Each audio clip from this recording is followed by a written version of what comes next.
Yeah, so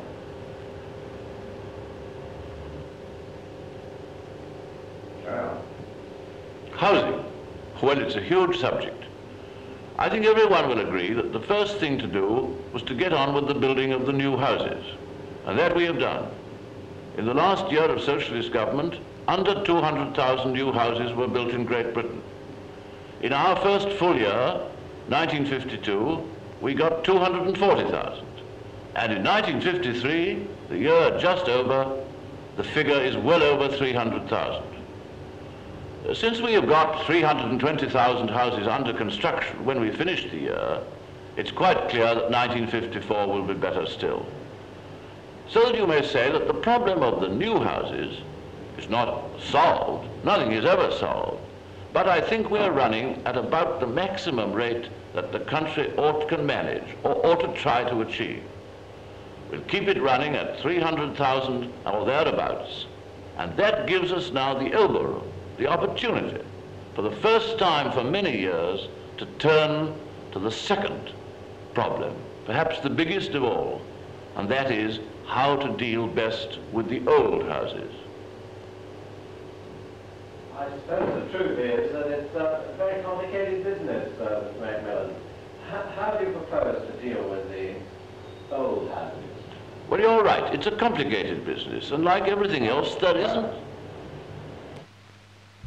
stand by. Carry on. Housing. Well, that's a huge subject. And it reminds me that the first thing we did when we took office was to change the name of the ministry. We called it the Ministry of Housing. A bit of a risk, but you can't do anything without risk. Now, the first thing to do is to get on with the problem of the new houses. In the last year of socialist government, 1951, under 200,000 new houses were built in Great Britain. That's not enough, and we decided to increase it, as we had promised to do. In the first year of our office, we got 240,000. In the second full year, 1953, we got well over 300,000. And since at the end of the year, something of the order of 320,000 houses were under construction, it's obvious that 1954 will be better still. So that you may say, from a certain point of view at any rate, that the problem of the new houses is not solved, but is going ahead at full speed. I think it's running at about the highest rate that as a nation we can manage with all the other forms of building that are necessary. So now at last we have the elbow room, we have the opportunity to turn to a problem just as great as the new houses, and that is how to look after and make the best possible use of the old houses.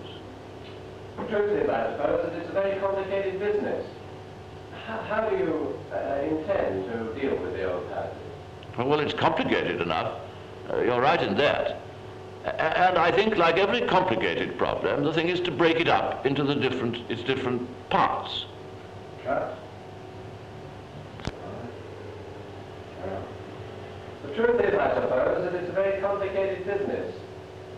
How do you propose, Mr. Macmillan, to deal with the old houses? Oh, well, it's complicated, all right. And like every other complicated question, you must break it up into its separate parts.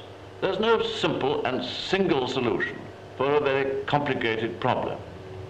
There are about 7.5 million rented houses.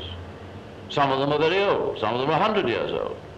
Many of them are 75 years old and more, and some of them are quite new. Broadly speaking, we think that 5 million houses or so can be kept in good condition and are already in pretty good condition. All they need is enough money coming into the house to do the ordinary current repairs. And that is the reason why we have proposed the repairs increase in certain conditions where the income coming to the house in form of rent is not already sufficient. And we have made it a condition that all the increase must be spent upon doing the current repairs. Well, that's what you might call the best houses. Then at the other end of the scale, there are perhaps 1 million houses which are really slums. They ought to be pulled down. They would have been pulled down years ago if it had not been for the war. And that we are now trying to get a new drive for slum clearance to pull them down and replace them with new houses.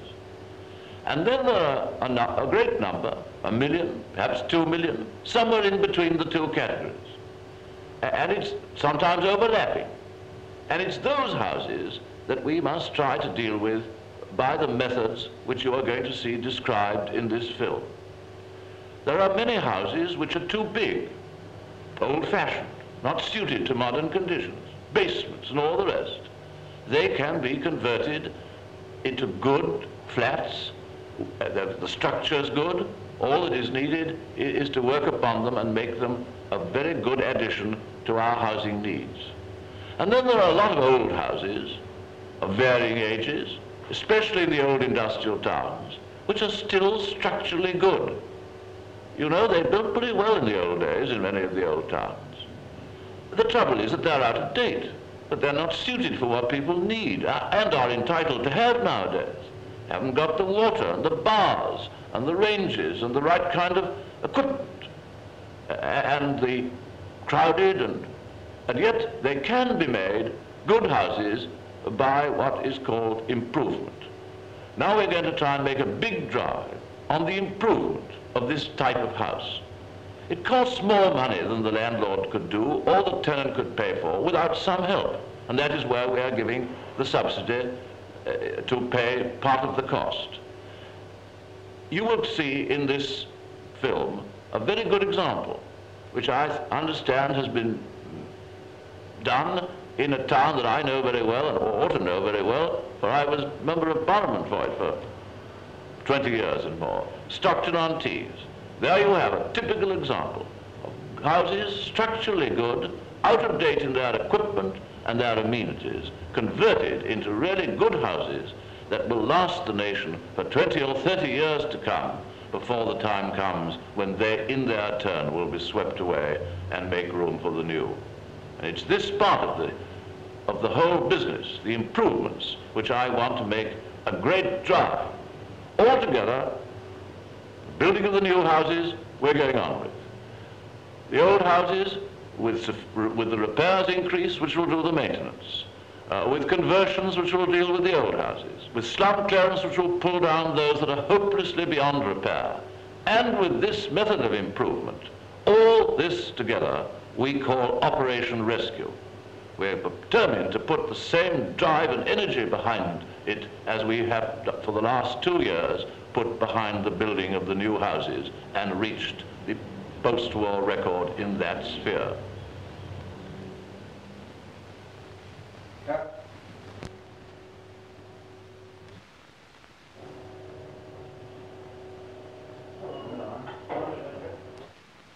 Oh, well, it's complicated, all right.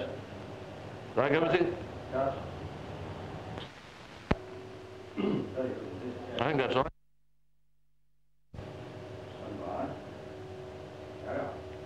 Well, there it is. You've seen in this film a very good example of what can be done by improvement. I called it, you may remember, an experiment.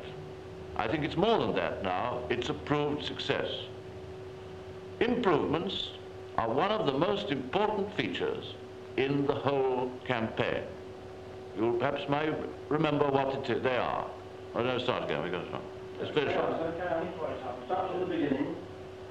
Start from the beginning, yeah. Yes. Yes, right there.